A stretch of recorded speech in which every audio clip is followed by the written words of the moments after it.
Hey guys, Reef Explained here, just bringing back another video for you. This is going to be on leaving your tank unattended while you go away on holiday, kind of things to look out for and to prep for really. If you have someone that can look after the tank while you're away, that's great. And I have someone that will be here just realistically to keep an eye on it and to drop some food in, but I won't be relying on them to feed the tank. I have an auto feeder. So I'll go through some of the things first underneath the tank. So first things first is 3 days before I'm leaving, I've just replaced carbon in the sump in a bag, my reactor with some Roaphos and some different carbon, and I did a water change about 3 days ago. I didn't want to do anything just before I was leaving, just in case there's any tweaks I need to make to the system, and I've done a test on all parameters and they seem a-okay.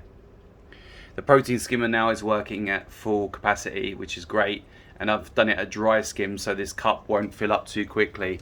I'm away for around 2 weeks and I've got an auto sensor on here, D&D Skimmer Guardian, to shut this off when it's full, as you can see here, and that will just turn off the skimmer.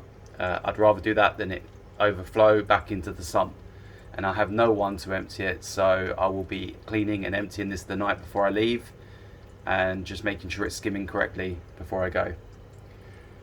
The ATO, the blue LED there, it's the Auto Aqua, the micro one. I've just cleaned the lens with a toothbrush gently to make sure there's nothing around there that's going to cause any salt creep or any interference. All the cables have been moved away from this area just in case there was something dangling, and I've kind of tidied up a little bit in here.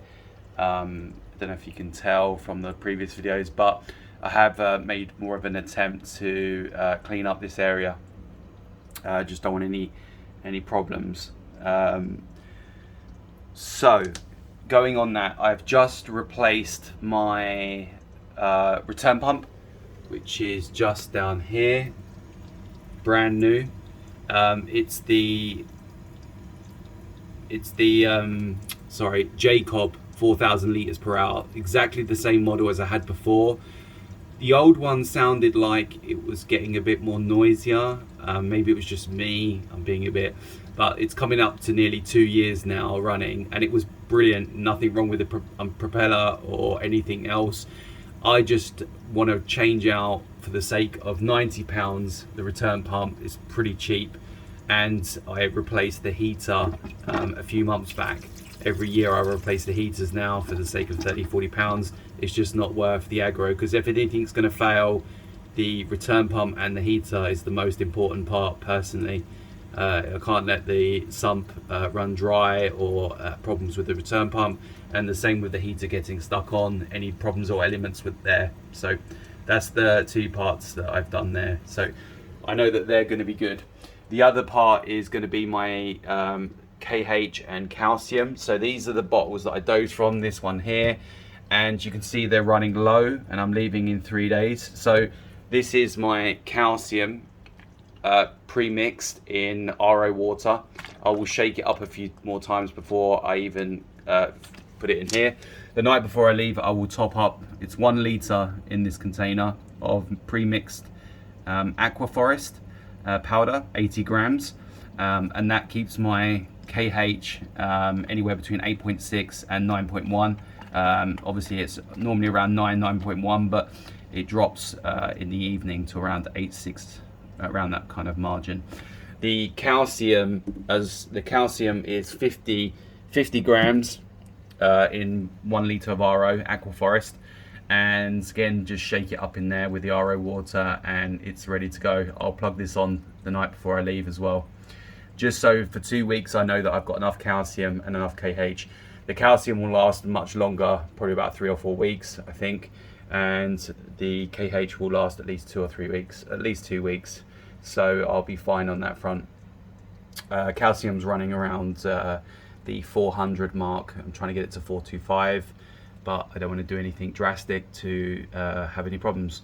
These little beakers I had from corals, I've washed them out, they're clean now, but basically these are going to be used for a little bit of RO water and some frozen food to go in these beakers and put in the fridge, so that my housemate can just drop these in, and every 2 or 3 days just drop one of these containers in to feed the fish. So that's fine.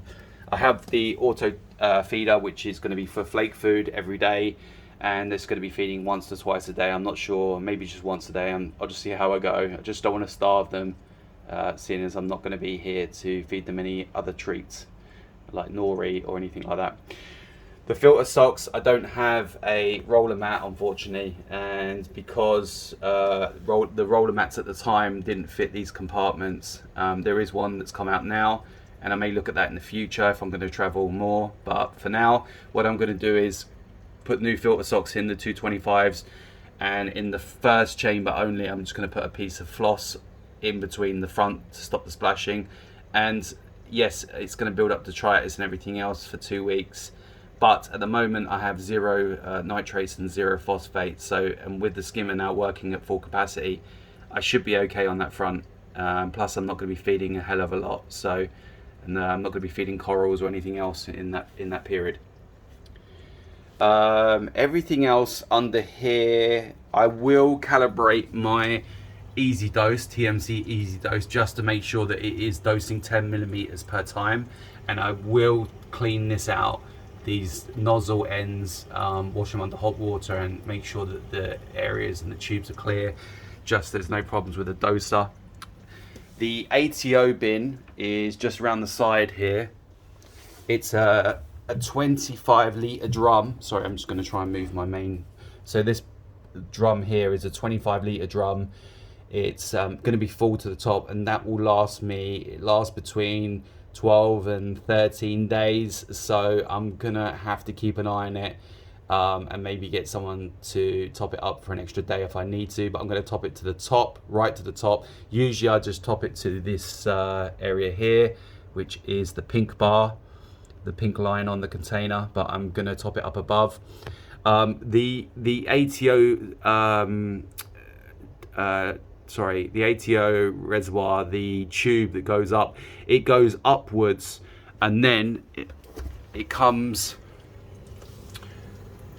not that one there, sorry, this one here, it comes up and over, and then it goes into a bigger tube, so it stops here.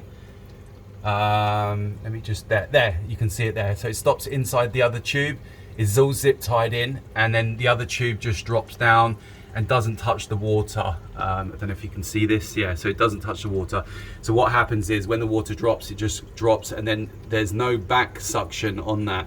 Or I do have a one-way valve inside the ATO bin to prevent any back siphoning, but this is a great precaution that BRS, I heard from one of their videos. So yeah, it's really good, and it's never let me down. And I had a problem with the ATO before where it had back siphoned, and a lot of water went into the ATO bin and started overfilling, so that was really worrying. So now that will never happen, and I'm really happy about that. So 25 litres of RO before I leave. I've got the mix for the KH and calcium pre-mixed, so that I won't have to worry about those. I will test all my levels. Nothing drastic will be done before I leave with the tank. Everything is looking good. Sorry about the blue filter, I've just turned my light off here, hang on. Because obviously I've got my lights running. And I'm just gonna show you here, I'm gonna have a camera set up directed at the tank, so it sends me alerts, and I can zoom in and I can check the actual tank, the front of the tank. So I'm really happy about that, and I'm just ordered the 2 more because I'm going to put one inside the tank for the sump area, just to keep an eye on levels there. Possibly. Actually, I'll be keeping one down on the floor here somewhere to keep an eye on this ATO bin, just to make sure that I don't run out of top off water. That's my main concern. My auto feeder is here, and it's really good. You just turn it on, you charge it up USB.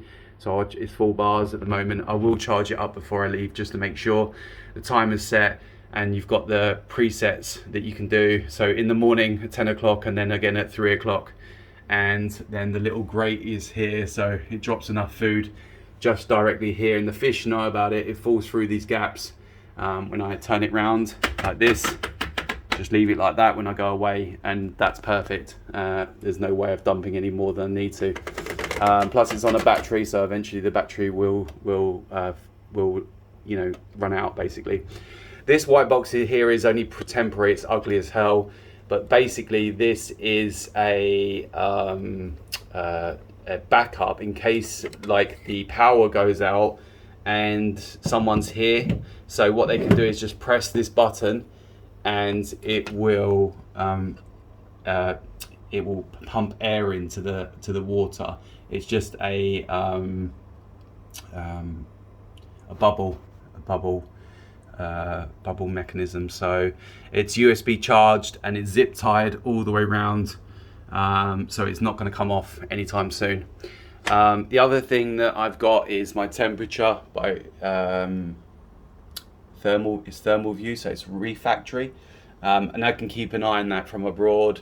I can check in and see what temperature, and it will give me alerts if it comes outside those zones, but it won't, because now we're at the end of September and the weather is holding steady. There's no heat waves or cold snaps coming in.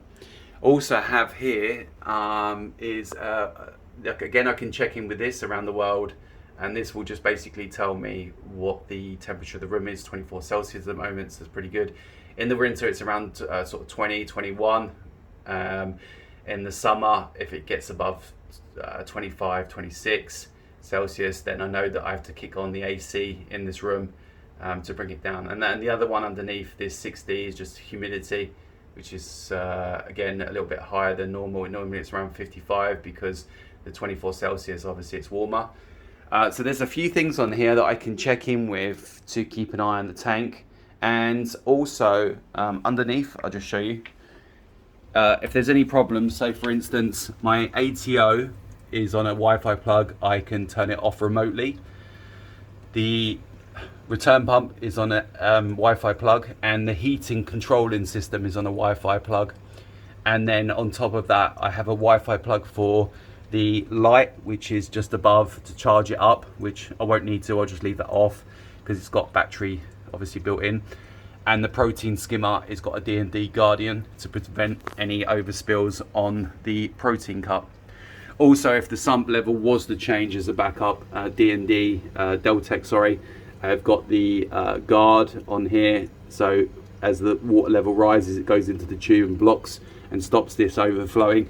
So I have a few measures in place. I don't have an Apex, unfortunately. I just couldn't afford that at this time. I've spent a lot of money on this system already, and it's been a year and a half with all the equipment and corals. It's set me back a lot. Now there's a new Apex come out, which I was waiting for. I may purchase that as a Christmas present later on, and just see where I go from there. The fan, obviously, as you can see, we've gone through this. This is connected to the controller for the heating system, and the fan comes on at 79 on the fan, and the heater's at 78.2. So once it gets to 78, it will click on, and it goes up to 79, then it slowly drops and gets back again. And that's it. I'm not going to do anything drastic on this tank, and I wouldn't do any major cleaning now or water changes before I leave to upset the skimmer balance or anything like that. So guys, let me know what you think. If there's anything you see that's worrying or I've forgotten about, or you can see that there's going to be any flaws in leaving this system for 13 days. My old tank I left alone, had a big ATO bin, but I was away for 3 weeks, and everything was all good there, so I had no problems.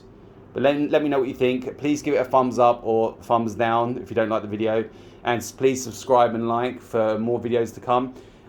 This is the pre-video before I leave in a couple of days, and there'll be a video when I come back to show you how bad it is, like the glass, and if there's any major algae issues, anything that's died on me, coral or fish, unfortunately, that can happen.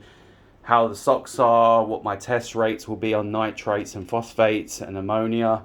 My bin here is RO water, and this is my mixing station for my salt. So this will be full is a 60 litre vat.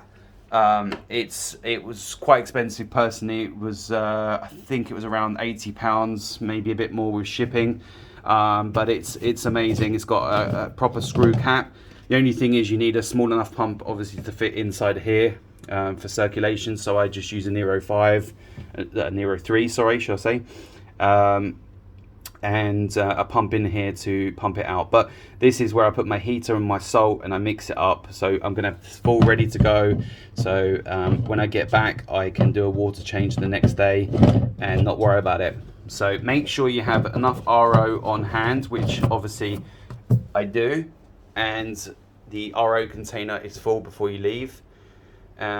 Make sure you're not going to get any back siphons from the ATO, which I've shown that I'm not going to get because I've got the valve inside the ATO bin, and I've put the airline tube in a way so that it won't back siphon into the main system.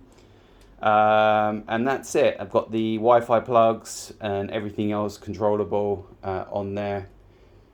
Guys, please like, subscribe, tell me what you think, tell me if I've missed anything from today's video, anything I should be looking for, and appreciate it's a bit more of a longer video than normal. Take care, guys.